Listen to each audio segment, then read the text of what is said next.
Hello विद्यार्थी, नमस्कार। कैसे हैं? आशा करते हैं कि आप लोग अच्छे होंगे। ठीक है, ओके। आज मैं क्लास 4 का एक्टिव साइंस का chapter number 4 animal adaptation page number 45 पे है, उसका क्वेश्चन आंसर कराने जा रहे हैं। एक बार सुन लीजिए फिर से।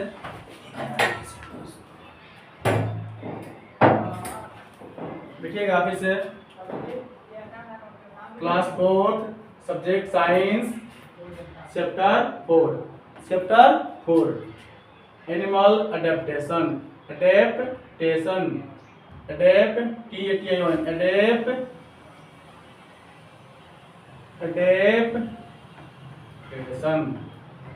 एनिमल अडेप्टेशन जानवरों की अनुकूलता।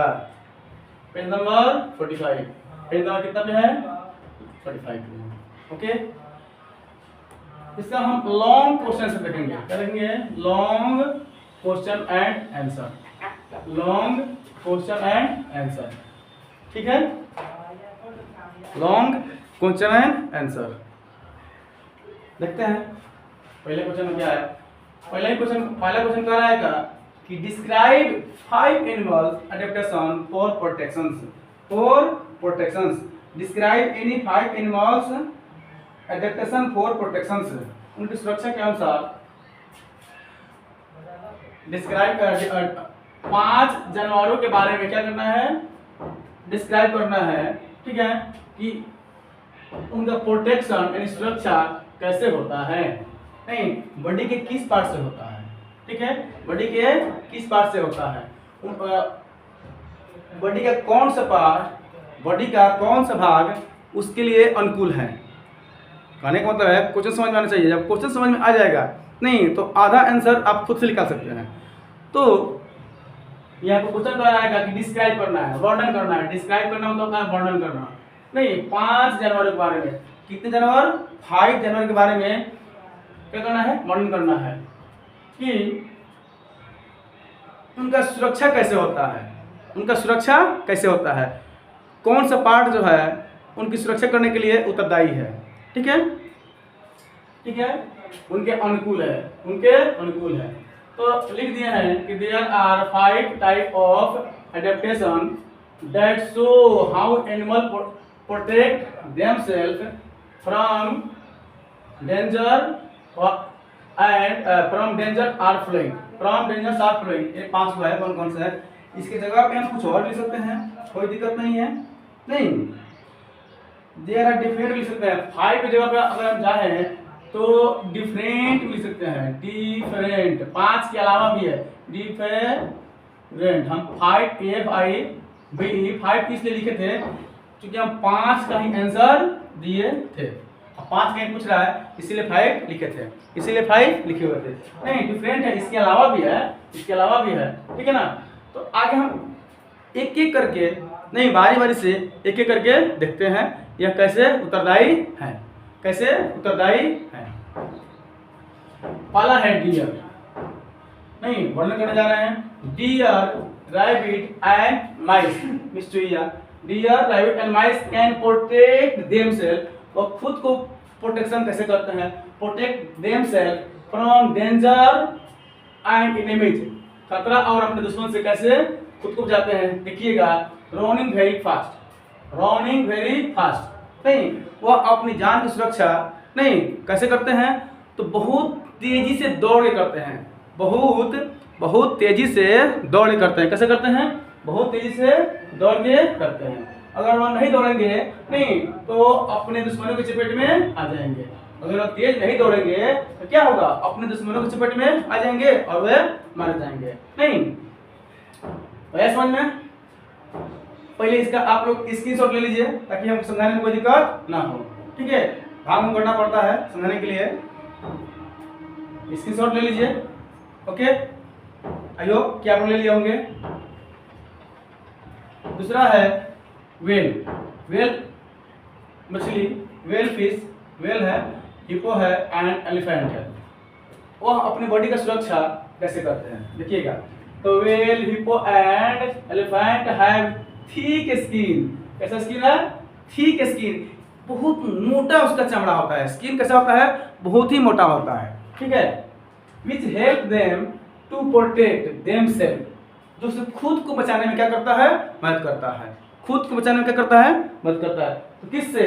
Hot climate, hot climate. नहीं, होता क्या है कि जब बहुत अधिक गर्मी पड़ेगी, नहीं तो बहुत अधिक गर्मी पड़ेगी तो उसका त्वचा इतना मोटा रहता है कि गर्मी जो है जल्दी भेज नहीं पाएगा, यानी कि अंदर प्रवेश नहीं कर पाएगा। नहीं, और इससे क्या होगी? उसकी सुरक्षा होगी। इससे क्या होगी?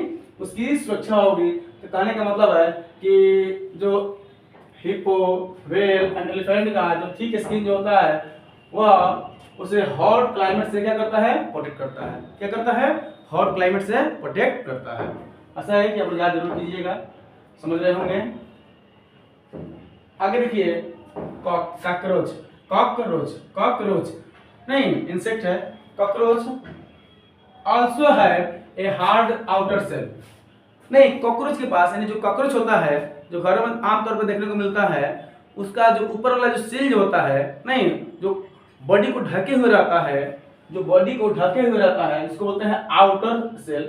आउटर सेल बोलते हैं। हाँ, नहीं क्या बोलते हैं? आउटर सेल बोलते हैं। यहाँ लिखा हुआ है hard outer body that protect themselves, यानी कि वही जो है क्या करता है? कॉकरोच को नहीं सुरक्षा प्रदान करता है। क्या करता है? सुरक्षा प्रदान करता है। आगे है पर्कुपाइन। पर्कुपाइन यानी एक छोटा जानवर है, इसको हम आम भाषा में शाही कहते हैं। क्या कहते हैं? शाही, जो जंगलों में पाया जाता है, ठीक है, जंगलों में पाया जाता है। कभी कभी ऐसे भटकते हुए गाँव में भी आ जाता है। गाँव के जो जो फील्ड होते हैं, सरे होते हैं, नहीं वहां पे भी देखने को मिलता है पर्कुपाइन, ठीक है। तो पर्कुपाइन पास होता क्या है कि जो उसको सुरक्षा करेगा।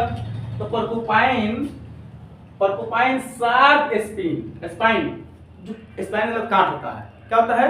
Can't. Sharp spine as shield, ठीक है, फ्रॉम देयर एनिमीज। वही जो है ना, यानी कहने का मतलब है कि शार्प स्पाइन जो होता है ना, वही जो है उसके एनिमीज मतलब दुश्मन से सुरक्षा प्रदान करता है।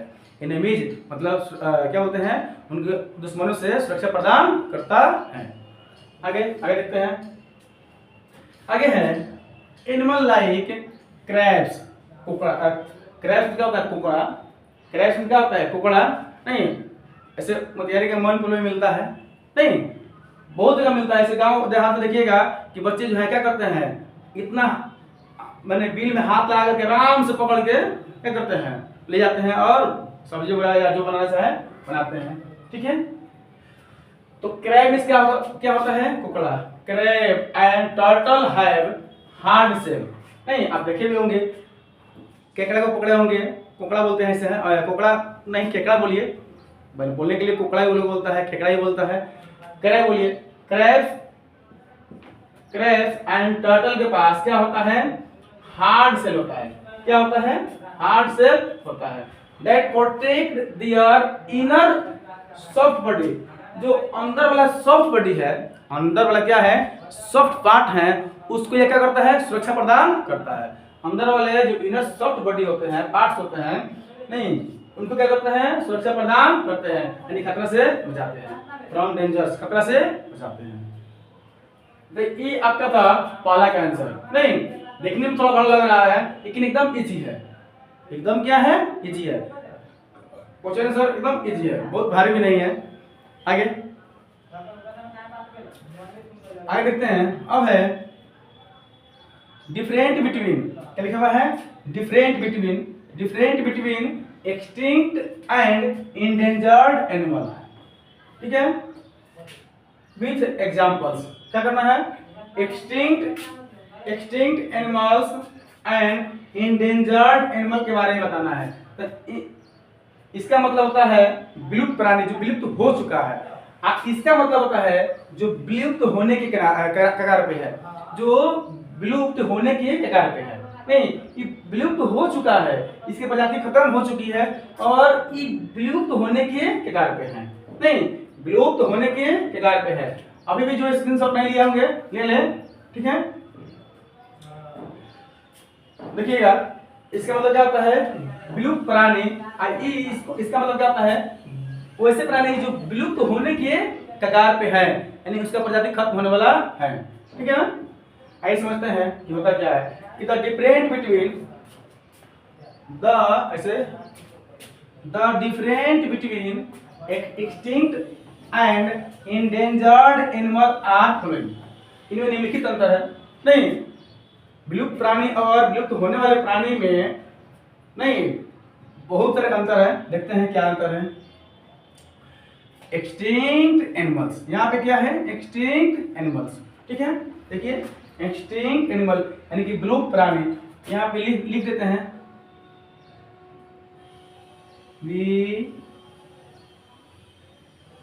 विलुप्त, भाई दिखाई देगा, प्राणी, विलुप्त प्राणी, ऐसे बोल भी रहे हैं विलुप्त प्राणी। ठीक है, animal that no longer exist on the earth, animal that no longer exist on the earth are called, यहाँ है एक्सटिंक्ट एनिमल्स। वैसे एनिमल जो पृथ्वी पर बहुत अधिक दिनों तक एग्जिस्ट नहीं किए हैं, उस टाइप के एनिमल को हम क्या कहते हैं, एक्सटिंक्ट एनिमल कहते हैं। नहीं, कुछ एग्जाम्पल है, तो देख लीजिए आप लोग। कुछ एग्जाम्पल है, पहला है टोडोज, क्या है, टोडोज। दूसरा है पैसेंजर पिजन, नहीं पैसेंजर पिजन कबूतर है। नहीं, पहले के जमाने में हमको चिट्ठी वगैरह कहीं भेजना होता था, तो इसी कबूतर के सहारे, इसी पिंजन के सहारे हम क्या करते थे, चिट्ठी एक प्लेस से दूसरे प्लेस पे भेजने का काम करते थे। ठीक है, आज इसका भी प्रजाति समाप्त हो गया है, पृथ्वी से क्या हो गया है, समाप्त हो चुका है। ठीक है ना। आगे है टेकोपा पफ फिश, एक प्रकार का फिश का प्रजाति है। क्या है, एक प्रकार की मछली का प्रजाति है। ठीक है, जो अभी विलुप्त हो चुके हैं। अब समझते हैं इंडेंजर्ड एनिमल, वैसे एनिमल जो विलुप्त होने के कगार पे है। ठीक है, आइए समझते हैं कि आखिर ऐसा क्या हो रहा है कि नहीं, इसको खतरा पहुंच रहा है और धीरे धीरे या विलुप्त होने के कगार पे पहुंच गए हैं। ऐसा क्या नहीं हो रहा है। ठीक है, देखते हैं कि एनिमल्स सच एज टाइगर, नहीं एग्जांपल के साथ है कि एनिमल सच एज टाइगर, चीता, जैंट, जैंट पंडाज, बहुत बड़ा जंतु होता है, बहुत बड़ा जानवर होता है, जैंट पंडाज आर डिसअपियर, मतलब डिसअपियर हो गया है, समझ रहे हैं, यानी कि मैंने विलुप्त होने के कगार पे है। ड्यू टू यानी कारण, यही आ गया कारण, ये ना है कारण। ड्यू टू क्या होता है, एक्सटेंसिव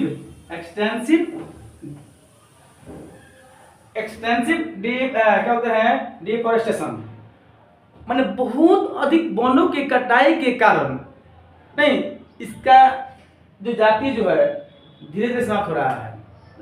अब कहने के कारण यह है कि ये सारे के सारे जानवर नहीं जंगल में ही रहते हैं, जंगल में ही एग्जिस्ट करते हैं। ये जो जानवर जो है ये कहाँ एग्जिस्ट करते हैं, जंगल में।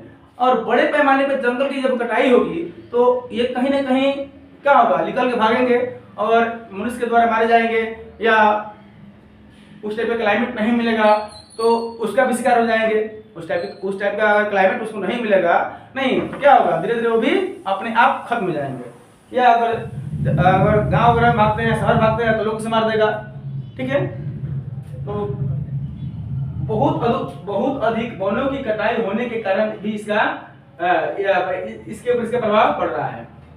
अब इसमें मनुष्य का अहम भूमिका है इसको विलुप्त करने में, by human for their selfish need.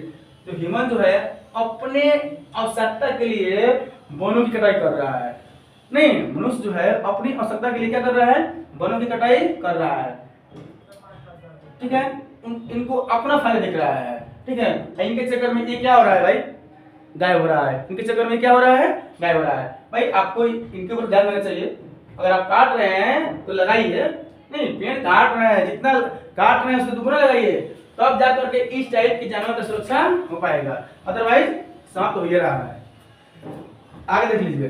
इसलिए the number of these few animals पढ़ा रहा है, ध्यान से देखिएगा। therefore the numbers of these few animals is on a decline that would soon result in their extinction माने इसके परिणाम स्वरूप क्या होगा, यह धीरे धीरे क्या हो जाएगा, समाप्त होने के कगार पे पहुंच गया है। धीरे धीरे नहीं, कगार विलुप्त होने के कगार पे पहुंच गया है। आगे देख लेते हैं, वही चीज है कि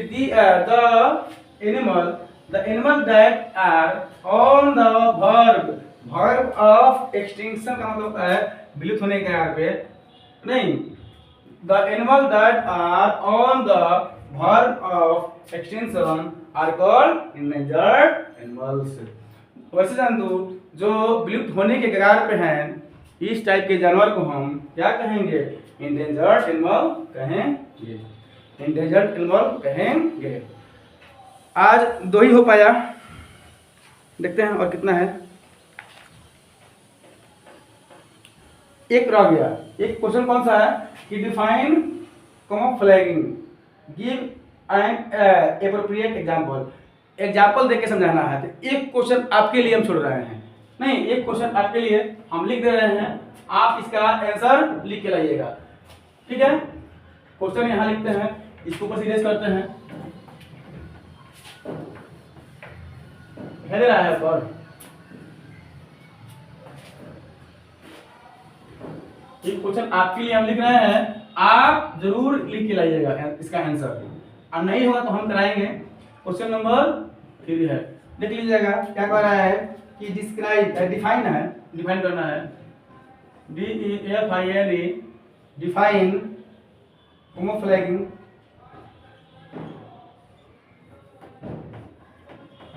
camouflaging,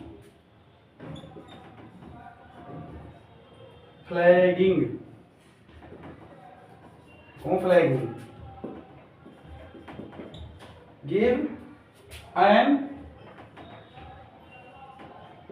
appropriate